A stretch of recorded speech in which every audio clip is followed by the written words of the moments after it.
If you're working as an intimacy coordinator, the new Intimacy Coordinator Agreement has established a groundbreaking new structure for your pay, benefits, and protections. Here's what you need to know.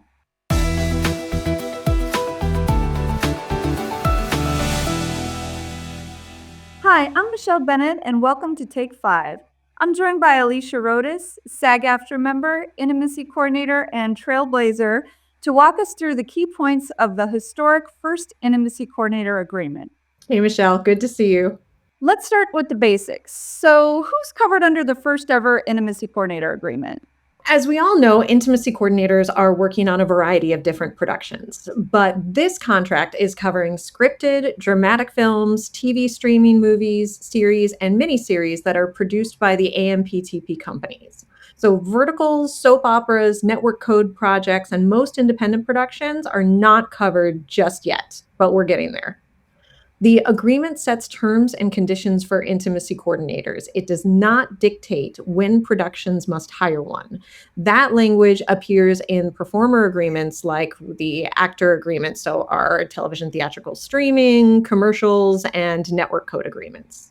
What wage and benefit terms were established in this agreement?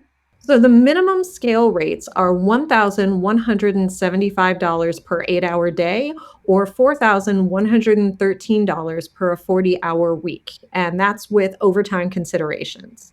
And a reminder that these are contract minimums. You can negotiate above scale, but not below it. Pension and health contributions are on all covered earnings, and all earnings count towards the health plan eligibility and can be combined with performer earnings. So if you're working as both an intimacy coordinator and an actor, it all counts in the same pot. Okay, great. That sounds like a good foundation. For those who aren't already members, what should intimacy coordinators know about joining SAG-AFTRA? So intimacy coordinators are eligible to join with proof of employment on any AMPTP production. And this is really exciting. There is an initiation fee waiver through December 18th, 2026. This is a huge opportunity for those intimacy coordinators looking to join SAG-AFTRA. Also, if you are already a member in good standing, you do not need to rejoin or change your category.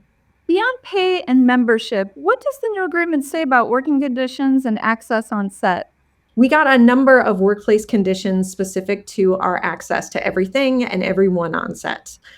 Producers must provide intimacy coordinators with studio guidelines in regards to nudity and simulated sex, and we must be provided the agreed upon nudity and simulated sex riders for any of the actors involved in the production. If we're present during filming, intimacy coordinators must have visual access to the intimate scenes. This can be by a monitor or just raw visual access by being there when we're filming.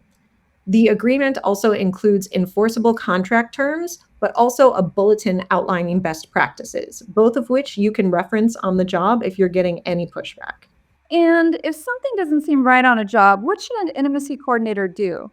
There are always a number of things you can do if you find yourself in a sticky situation, be it connecting with your point of contact with the production, asking a SAG-AFTRA rep, or calling another intimacy coordinator in your community for advisement.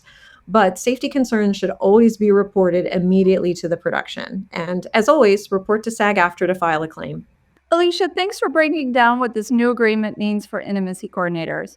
For more information about intimacy protections and your rights under the SAG-AFTRA contracts, please email intimacy@sagaftra.org.